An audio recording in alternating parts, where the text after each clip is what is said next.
So as you can see, the street is full with horses За харж байгаа үстэй тийм морин тэргээр дүүрчихсэн байна. carrying people, За хүмүүс бас байна. delivering goods, За хүмүүс энэ чинь суучсан заримлаар бараагааг тэгээд явж гин. and serve as the lifeblood of the city. За тэгэхээр энэ хотыг одоо хөдөлгөж байгаа гол зүрх нь одоо энэ морин тэрэг байх нь. But heading among them is one revolutionary and yet strange one piece of technology called automobile. Та бүхэн миний дунд ингээ анзаарах юм бол тий нөгөөдөлөөсөө тис ондоо итгээд сонин тухайн үеийн тэргүүний технологи болох автомашин явж байгаа маа. Can you spot it? Харагдаж байна уу? Танигдж байна уу энэ? Yeah. Nobody expected at the time that this will change the transportation forever. Тухайн үед энэ технологи тээвэрлэлтийн салбарыг оронгоор нэргүүлнэ гэж хинч төсөөлөггүйсэн. But change were coming. Гэтэ өөрчлөлт өрнөсөн. Just 13 years later, the same street is full with cars, За нөгөө 13 жилийн дараа яг нөгөө гудамжны зургийг харуулж байна. and the horses disappeared. Морин тэрэг байх болсон байна. Almost. Бараг байхгүй болсон байна тий. This rapid transformation shows us how world can change when new technology emerges. Тэгэхээр шинэ технологи бий болоход дэлхийн ертөнц ямар хурдтай өөрчлөгддөг юм бэ гэдгийг энэ хоёр зургаас бид нар харж олж байна. And the changes can come faster than we expect them to come. Тэгээ ер нь бол өөрчлөлт бидний төсөөлснөөс хурдан байдаг. And those who do not adapt will be left behind. Хэрэг энэ хүү өөрчлөлтөнд та бүхэн тасан зогсож чадахгүй бол ард хоцорно гэсэн үг. Today, the same transformation happening in business world led by AI, technology, and digitalization. За өнөөдөр яг ийм төрлийн хувьсэл өөрчлөлт бизнесийн ертөнцид өрнөж байгаа. Харин энэ удаад болохоор хиймэл оюун ухаан захимжилтын явц өрнөж байна. In 2015, I got the privilege to work for a startup academy in Sweden, helping refugees and newcomers across Europe. За тэгэхээр би 2015 онд Европт энэ стартап академид үйлчлэх завшаан тохиосон. За тухайн үед болохоор дөрвөн ирж суурьжсэн дөрвөстэд бас тусламж үзүүлсэн байгаа.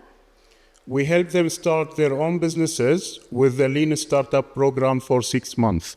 За тэгэхээр 6 сарын хугацаатай стартапын хөтөлбөрийн хүрээнд яг гэртээ бизнес эхлүүлэхэд нь тусалсан байгаа. We started shops, restaurant, and even small factories. За зарим нь болохоор дийлгүүр, за тэгээд ресторан, жижигхэн үйлдвэр ч гэсэндээ эхлүүлсэн. Those entrepreneurs, they work so hard, but they came from a background where they do the business traditionally. За тэр хүмүүс маш их идэвхтэй зүтгэж ажилласан боловч яг уламжлалт аргаар бизнес хийдэг мэдлэгтэй л хүмүүс эсэ. So open a shop, fill it with products, hope and pray the customers will come and buy from you. За тэд нар яасан гэхээр дэлгүүр нэгээд дотор нь баахан бараа бүтээгдэхүүнийг аваад тавьчаал за одоо үйлчлүүлэгч мань хурж ирээд худалдаж аваасаа гэж залбираад суудаг байсан. This was the mentality and they face a lot of challenges. За ийм сэтгэлгээгээр хандсан чинь маш их олон сорилттой тулгарсан юм байна. Language barriers, Хэлний бэрхшээл, culture differences, соёлын ялгаа, bureaucracy. за хүн суртал. It was so hard to get them fund and investment because they don't have a credit history in Europe. За тэгэхээр Европт ямар нэгэн үйл ажиллагаа явуулж исэн тийм баримт байхгүй учраас тэдний хувьд бол зээл аавна, санхүүжилт аавна гэдэг бол маш хүнд асуудал болсон юм байна. But the one was heartbreaking for me is discrimination. За миний зүрхийг хамгийн шимшүүлсэн зүйл нь болохоор тэдний амсж исэн ялгарлан гадуурхалт байна. In some cases, the customer will come into the shop, intend to buy, and will change his mind when they see the skin color of the entrepreneur. За зарим тохиолдолд дэлгүүрт орж ирсэн хүн бараг нь харж за энийг авъя гэж шийдвэр гаргасан мөртлөө зарж байгаа хүнийг харангуйтай шийдвэрээ өөрчилж ирсэн. At the same time, I was consulting for big brands, helping them to expand their new market like the Middle East. За тэр үед би бас томоохон брендинг компаниудтай ойролт орнууд руу зах зээл рүү ингээд орохтон туслаад зөвлөх үйлчлэгээ үзүүлж ирсэн. Using e-commerce and digital marketing. За үүний тулд болохоор цахим худалдааны арга хэрэгсэл бас онлайн маркетингийн үйл ажиллагаа явуулахад нь тусалсан байгаа. And I learned how those tools could help those entrepreneurs to sustain their businesses more? Тэгэхээр энэ бүх арга хэрэгслийг ашиглаад яаж одоо бизнесээ илүү доктортой явуулах вэ гэдгийг энтерпренерд бол тасалж ирсэн байна. In 2020, COVID already pushed all businesses online and toward digitalization. За тэгээ ковидын улмаас бас бүх бизнесүүд маань яхааргүй захимчгаас өөр байдал сонголт байхгүйсэн. And at my organization, we saw a significant decrease on donation for missionary and Christian refugees. За тэр үед бас манай байгууллагын шугамар хүлээж авч ирсэн яг энэ христтгэл дөрвөгчдөд зориулсан санхүүжилт ч гэсэндээ буурсан байгаа. Who left their countries either because they wanted to follow their calling and serve in new communities or because they got threat for what they believe in. Тэгэхээр энэ хүмүүс маань болохоор өөрийнхөө орныг орхиод өөр газар үйлчлэхээр бас илгээлтийн эзэн байдлаар ч явж исэн, зарим нь болохоор байж суухын аргагүй байсан учраас дөрвөө цухтааж исэн хүмүүс байсан. So we decided instead of waiting for donation and focus in donation, we can empower them to be self-funded and start their online businesses. Тэгээ бид юу гэж ойлгосон бэ гэхээр хандив хүлээж сууж ирснээс ерөөсөө энэ хүмүүст шаардлагатай ур чадварыг заагаад өгчээ. Өөртөө юм цахим худалдааны бизнес эрхлэх боломжтой штэ гэж хэлсэн. So we combined the lesson we learned from the refugees in Europe with our expertise working in e-commerce and digital marketing, and we start helping them opening online shops. За тэгэхээр дөрвөсдийн байдал Европт ямар байгаа гэдэг талаар бид нэрээс тодорхой ойлголттой байсан. За өөрөө болохоор яг энэ цахимжилтын талаар зөвлөх үйлчлэг үзүүлсэн учраас яг энэ чиглэлээр бизнес эрхлэж байгаа хүмүүст нь одоо онлайн дэлгүүр нэгтний тусалцаа үзүүлж эхэлсэн юм аа. We work with them closely to know their backgrounds, what they are passionate about, and then we did market research for them and match them with the best product that fit their expertise. За тэгэхээр сонирхлоо илэрхийлсэн хүмүүс тэгээд юуны өмнө уулзалт хийж ярилцаад яг ямар одоо ур чадвартай юм бэ, аль одоо чиглэлийг сонирхож байгаа юм бэ гэдгийг нь тодорхойлоод яг тэр чиглэлээр нь зах зээлийн судалгаа хийж өгөөд за танаа одоо бизнес яг энэ төрлийн бүтээгдэхүүн үйлчлэгийг гаргах юм бол тохиромжтой юм байна гэсэн зөвлөгөө өгж ийсэн.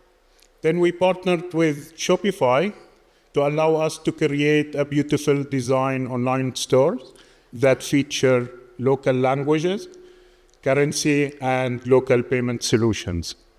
За тэгэхээр бид тухайн үед Shopify гэдэг энэ цахим дэлгүүрийн платформтой хамтарч ажилласан байгаа. За энэ платформ дээр болохоор яг тухайн нутгийн хэл болон энэ валютыг бас ашиглаж худалдаа наймаа эрхлэх боломжийг нээсэн байгаа. But we need the products, right? Тэгэхээр бидний бүтээгдэхүүн хэрэгтэй тийм ээ? Yeah, we don't have products. What we did, we partnered with suppliers around the world to allow those entrepreneurs to import the product digitally to their online stores. За тэгэхээр бид нэр дэлхийд дахина энтерпренер хүмүүстэй хамтарч ажиллаад одоо ханган нийлүүлэгч нартай ярилцаад за тэгээд энэ платформ дээр бүтээгдэхүүнүүд борлуулж болох юм а гэж холболт хийж өгсөн. So they can list it to the local market, market it and take care of the customer service without paying upfront cost. За тэгэхээр ямар нэгэн урьдчилгаа төлбөр зардал шаарддаггүйгээр тухайн платформоор дамжуулаад өөрийнхөө орон нутгийн зах зээл дээр бүтээгдэхүүнээ захимаар байршуулад, сурталчлаад борлуулах тэгээ бас үйлчлэгч нартай туслалцаа үзүүлэх боломжтой болсон. And without taking care of inventory management. За тэгэхээр нөгөө агуулгын менежментийг заавал явуулах шаардлагагүй. When any customer will buy on their website, the order will go directly to the supplier, maybe in China, maybe in the US, and the product cost as well will go to the supplier, and our entrepreneurs will keep the difference as a profit. Тэгэхээр манай энтерпренер хүмүүс болохоор одоо захиалга авчлаа гэх юм бол одоо Америк вэ нөө Хятад вэ нөө хаа нэгтэй байрлаж байгаа тэр үйлдвэртэйгээ холбогдоод тэр захиалгаа өгөөд нөгөө захиалга өгсөн үйлчлүүлэгчид тэр барааг нийлүүлэхээр дунд нь ажилтдаг байсан. За үүнээсээ бас тодорхой төлбөрийг авч бизнесээ явуулсан юм аа. So one example I have, a pastor from Hong Kong who moved to Turkey with his family. За нэг жишээ ярив. Тэгээд Гонконгоос Турк руу нүүж ирсэн пастор хүн байгаа. Гэр бүлтэйгээ ирсэн. To start a small community and do missionary work.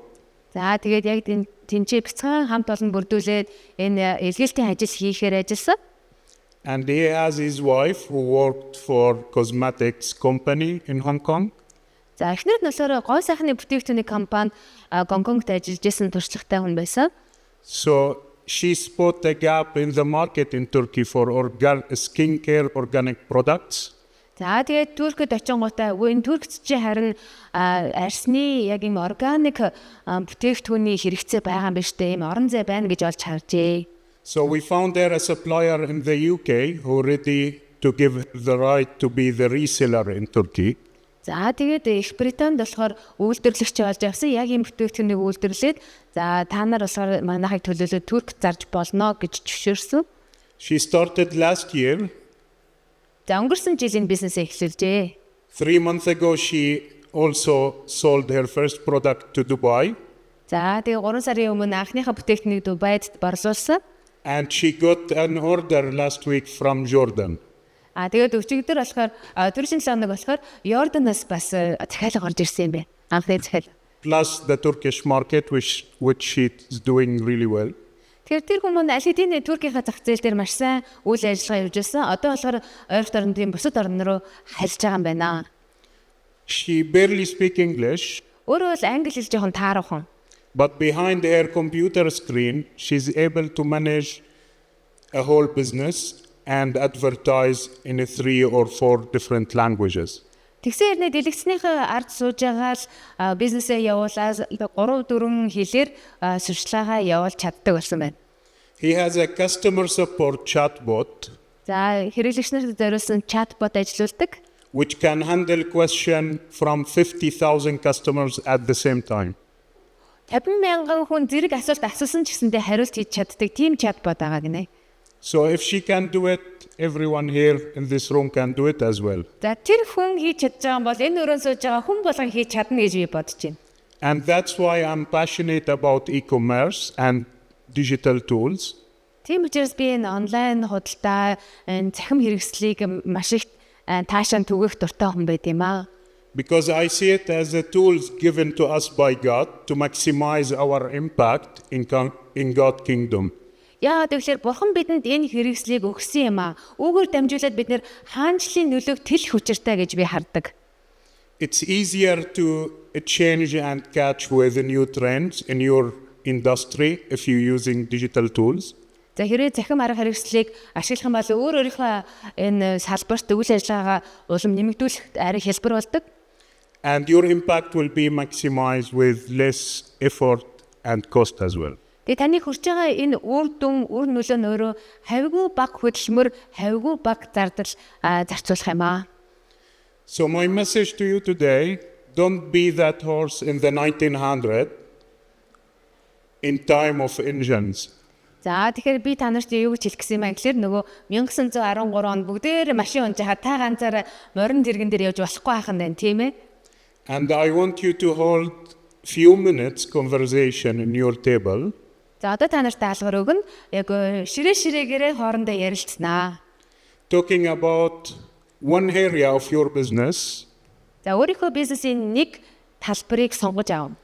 If you automate it or use the digital tools, you can make it better. За хэрэг аль хэдийн захим хэрэгсэл ашиглаж байгаа бол үүнийг яаж сайжруулах вэ гэсэн санаа гаргаж ирэх юм шүү. And I need you to think about one new market that you want to expand till next year. За тэгээд дараа жил гэхэд шинээр аль зах зээл рүү нэвтэрч ормоор энэ тэрийг бодороо.